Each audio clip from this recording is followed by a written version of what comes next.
Welcome everyone. Practice set का ये हमारा चौथा पार्ट है जिसमें GK, math, GS, computer knowledge और रीजनिंग के पाँच पाँच प्रश्न रहेंगे। कुल 25 प्रश्न रहेंगे। इस प्रैक्टिस सेट को आपको पूरा देना है और कमेंट बॉक्स में बताना है कि 25 में से आपने कितना स्कोर किया। चाहे आप किसी भी एग्ज़ाम का प्रिपरेशन कर रहे हों, स्टेट गवर्नमेंट, सेंट्रल गवर्नमेंट, ये टॉपिक जो होते हैं आपके जीके, मैथ, जीएस, कंप्यूटर और रीजनिंग लगभग हर एग्ज़ाम में पूछे जाते हैं। तो चलिए हम प्रैक्टिस सेट को स्टार्ट करते हैं। पहला क्वेश्चन है हमारा, पहले जीके के क्वेश्चन रहेंगे हमारे। राष्ट्रमंडल खेल 2022 का आयोजन किस देश में किया गया? इंग्लैंड, अमेरिका, रूस, जापान। तो जो राष्ट्रमंडल खेल हैं या इसी को इंग्लिश में हम बोलते हैं कॉमनवेल्थ गेम्स, 2022 का आयोजन इंग्लैंड में किया गया। यदि एग्ज़ाम में आपसे पूछ ले इंग्लैंड के किस शहर में किया गया, तो बर्मिंघम शहर जो इंग्लैंड का है वहाँ पर 2022 राष्ट्रमंडल खेल या कॉमनवेल्थ गेम का आयोजन किया गया।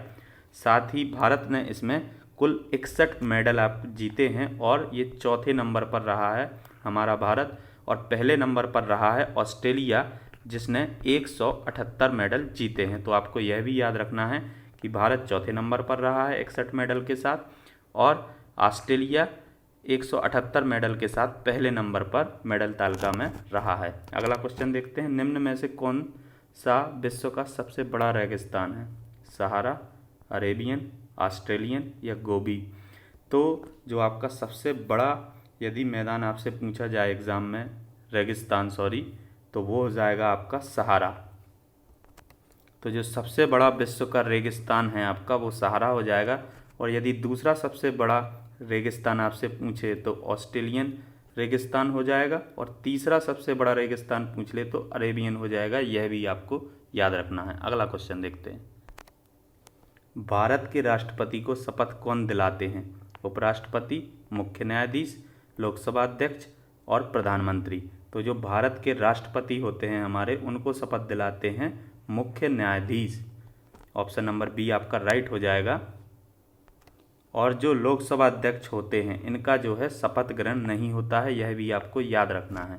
अगला क्वेश्चन देखते हैं, नालंदा विश्वविद्यालय की स्थापना किसने की थी? कुमारगुप्त, श्रीगुप्त, विष्णुगुप्त या समुद्रगुप्त। तो जो नालंदा विश्वविद्यालय है ये गुप्त साम्राज्य के समय स्थापित हुआ था और इसकी स्थापना कुमारगुप्त ने की थी। ऑप्शन नंबर ए आपका राइट हो जाएगा।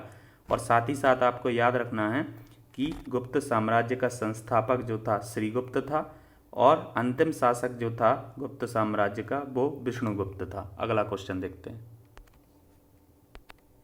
उदयपुर वन्यजीव अभ्यारण्य कहाँ स्थित है? बिहार, राजस्थान, हिमाचल प्रदेश और गुजरात। तो जो उदयपुर वन्यजीव अभ्यारण्य हमसे पूछा गया है यह आपका बिहार में है। उदयपुर देखकर आपको राजस्थान नहीं लगा देना है। उदयपुर वन्यजीव अभ्यारण्य आपसे पूछा गया है, उदयपुर वन्यजीव अभ्यारण्य, तो यह आपका बिहार में है। और साथ ही साथ वाल्मीकि वन्यजीव अभ्यारण्य भी आपका बिहार में ही है, यह भी आपको याद रखना है। अब हम देखेंगे जीएस के 5 प्रश्न। संक्रमण रोगों का खतरा इनमें से किस विटामिन की कमी के कारण होता है? आपको बताना है कि जो संक्रमण रोग होते हैं उनका खतरा किस विटामिन की कमी के कारण होता है। Vitamin A, vitamin B, vitamin C और विटामिन ई। तो जो विटामिन ए है इसी की कमी के कारण आपको संक्रमण रोगों का खतरा होता है, और रतौंधी रोग भी विटामिन ए की कमी के कारण ही होता है। ऑप्शन नंबर ए आपका राइट हो जाएगा। अगला क्वेश्चन देखते हैं, जीव विज्ञान की किस शाखा में हम फलों का अध्ययन करते हैं? माइकोलॉजी, फाइकोलॉजी, पोमोलॉजी और एंथोलॉजी। तो इसका राइट आंसर हो जाएगा आपका पोमोलॉजी। फलों का अध्ययन जो हम करते हैं, ऑप्शन नंबर सी आपका राइट हो जाएगा, पोमोलॉजी। और यदि आपसे पूछ लेता पुष्पों का अध्ययन तो एंथोलॉजी हो जाएगा। शैवालों का अध्ययन यदि आपसे पूछ ले तो फाइकोलॉजी हो जाएगा, और कवकों का अध्ययन यदि आपसे पूछ ले तो माइकोलॉजी हो जाएगा। यह आपको याद रखना है। यहाँ पर हमको फलों का अध्ययन पूछा गया था तो पोमोलॉजी हो जाएगा, ऑप्शन नंबर सी। अगला क्वेश्चन देखते हैं, निम्न में से कौन सी गैस फूलों का रंग उड़ा देती है? मीथेन, अमोनिया, क्लोरीन या फ्लोरीन। तो जो फूलों का रंग उड़ा देती है वह गैस होती है आपकी क्लोरीन। ऑप्शन नंबर सी आपका राइट हो जाएगा। अगला क्वेश्चन देखते हैं, अमाशय में भोजन लगभग कितने घंटे रहता है? 1, 2, 3, 4। तो अमाशय में जो आपका भोजन है वो लगभग 4 घंटे रहता है। ऑप्शन नंबर डी आपका राइट हो जाएगा। अगला क्वेश्चन देखते हैं। न्यूटन के गति के 3 नियम दिए। न्यूटन ने गति के 3 नियम दिए, प्रिंटिंग मिस्टेक है। न्यूटन ने गति के 3 नियम दिए, निम्न में से किस नियम को जड़त्व का नियम भी कहा जाता है, आपको बताना है। प्रथम नियम, द्वितीय नियम और तृतीय नियम। तो जो आपका जड़त्व का नियम होता है वह प्रथम नियम होता है, तो ऑप्शन नंबर ए आपका राइट हो जाएगा। और द्वितीय नियम को हम संवेग परिवर्तन का नियम कहते हैं और तृतीय नियम को हम क्रिया प्रतिक्रिया भी नियम भी बोलते हैं, तो यह भी आपको याद रखना है। यहाँ पर आपसे पूछा गया था जड़त्व का नियम किस नियम को कहते हैं, तो यह आपका प्रथम नियम हो जाएगा। ऑप्शन नंबर ए आपका राइट है। अब हम कंप्यूटर पर आधारित प्रश्न देखेंगे 5। कौन सा एक ऑपरेटिंग सिस्टम नहीं है? डॉस, लिनक्स, ओरेकल और विंडोज़। तो जो ओरेकल है आपका, यह क्या है? एक ऑपरेटिंग सिस्टम नहीं है। ऑप्शन नंबर सी आपका राइट हो जाएगा। एमएस वर्ड में लाइनों के बीच के अंतराल को क्या कहते हैं? Vertical spacing, single space, line space या डबल स्पेसिंग। तो जो आपका एमएस वर्ड होता है, जो लाइनों के बीच का अंतराल होता है, इसको हम बोलते हैं लाइन स्पेस या line spacing. Option number C आपका राइट हो जाएगा। निम्न में से किस शॉर्टकट कुंजी का प्रयोग कर पावर पॉइंट में एक नई स्लाइड जोड़ी जाती है? Ctrl+M, Ctrl+N, Ctrl+C, Ctrl+D। तो Ctrl+N देखकर आपको यह नहीं लगा देना है। पावर पॉइंट जो होता है इसमें आप जो है नई स्लाइड जोड़ने के लिए Ctrl+M का उपयोग करते हैं। ऑप्शन नंबर ए आपका राइट हो जाएगा, आपको याद रखना है। अगला क्वेश्चन देखते हैं। निम्न में से कौन सा टोपोलॉजी का प्रकार नहीं है, आपको बताना है। स्टार, बस, स्क्वायर और रिंग। तो स्टार टोपोलॉजी भी होता है, बस टोपोलॉजी भी होता है, रिंग टोपोलॉजी भी होता है। स्क्वायर टोपोलॉजी नहीं होता है, तो स्क्वायर ऑप्शन नंबर सी आपका राइट हो जाएगा। अगला क्वेश्चन देखते हैं। इनमें से कौन सा सर्च इंजन है? याहू, बिंग, बेदू, ये सभी। तो याहू भी आपका सर्च इंजन है, बिंग भी आपका सर्च इंजन है, बेदू भी आपका सर्च इंजन है। तो ऑप्शन नंबर डी आपका राइट हो जाएगा, ये सभी। और साथ ही साथ गूगल भी आपका क्या होता है? एक सर्च इंजन होता है, यह भी आपको याद रखना है। अगला क्वेश्चन देखते हैं। उससे पहले यदि आपने अभी तक हमारे चैनल एग्ज़ाम रेडियस को सब्सक्राइब नहीं किया है तो इस चैनल को आप सब्सक्राइब कर लें और बेल आइकन को भी प्रेस कर दें, जिससे कि आगे जो भी वीडियो या प्रैक्टिस सेट या मैथ और रीजनिंग के वीडियो बहुत ही आसान इस चैनल पर अपलोड किए जाते हैं, तो वह वीडियो आप देख सकते हैं और प्रैक्टिस सेट भी दे सकते हैं, जो आपको बहुत हेल्पफुल रहेगा। चलिए वीडियो में हम आगे बढ़ते हैं। ए कार्य को 8 दिन में, बी उस कार्य को 16 दिन में, सी उस कार्य को 48 दिन में कर सकता है। तो बताइए वह तीनों मिलकर उस कार्य को कितने दिन में करेंगे। इस क्वेश्चन को हम एलसीएम मेथड से करेंगे। ए, बी और सी लिख लेते हैं। ये 8 दिन में करता है, ये 16 दिन में करता है और ये 48 दिन में।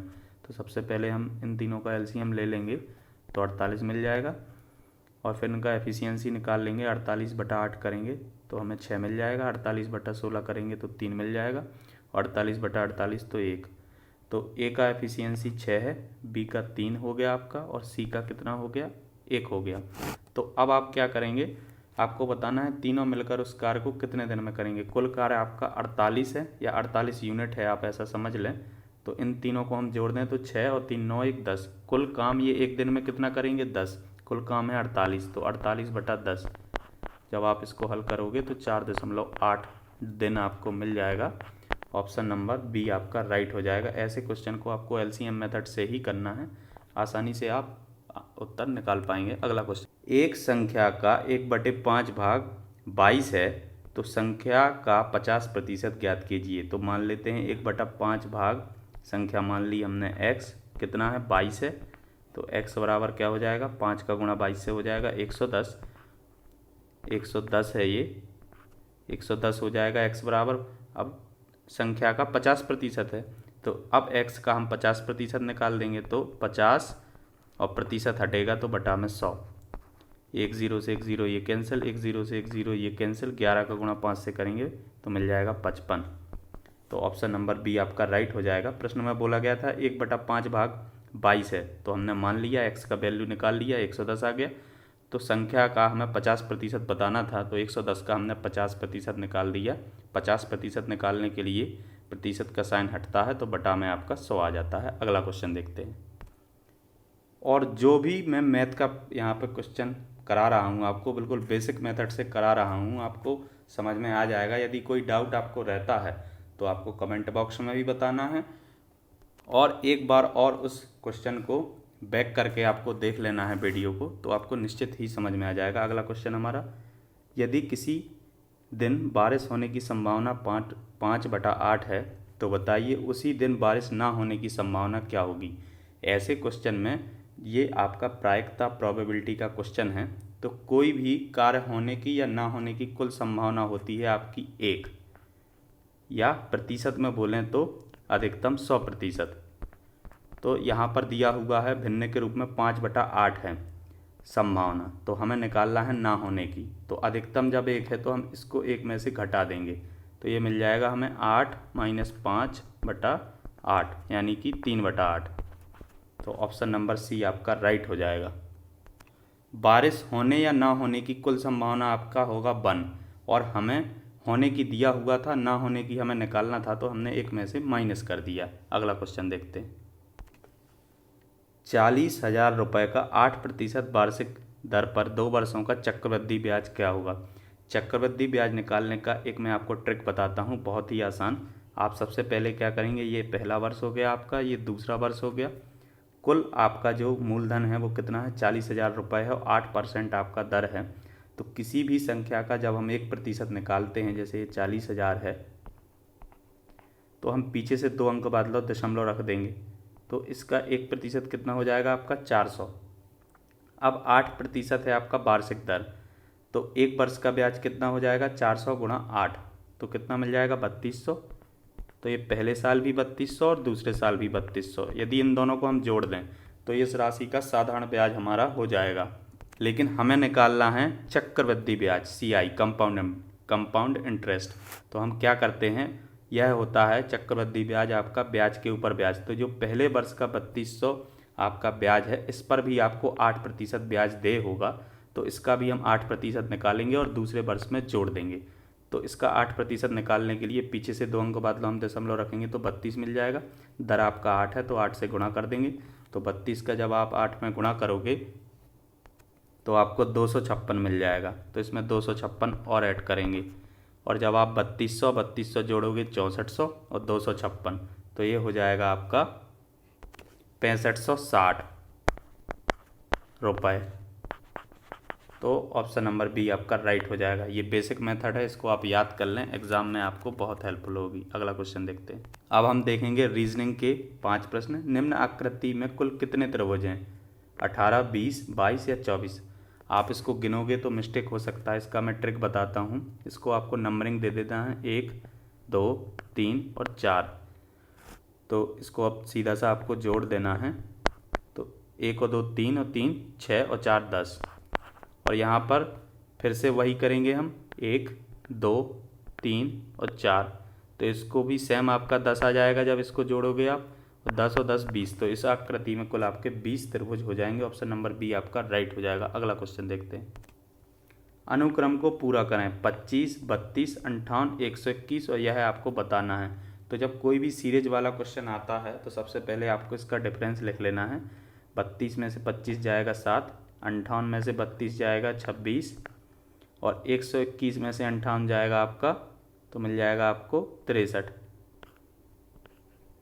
तो यहाँ आपको ध्यान से देखना है, 2 का क्यूब होता है आपका 8, इसमें से 1 घटाया तो हमें 7 मिल गया। इसी तरह 3 का क्यूब होता है 27, इसमें से 1 घटाया 27 में से तो 26 मिल गया। इसी तरह 4 का क्यूब होता है आपका 64, 64 में से 1 घटाया आपने तो आपको 63 मिल गया। इसी तरह आप 5 का क्यूब करेंगे 125, और इसमें से 1 घटा देंगे तो कितना मिल जाएगा 124। तो 124 आपका यहाँ आप लिख दें, 124 मिल जाएगा। तो 124 को 121 में जोड़ देंगे आप, तो मिल जाएगा 245। तो ऑप्शन नंबर डी आपका राइट हो जाएगा। अगला क्वेश्चन देखते हैं।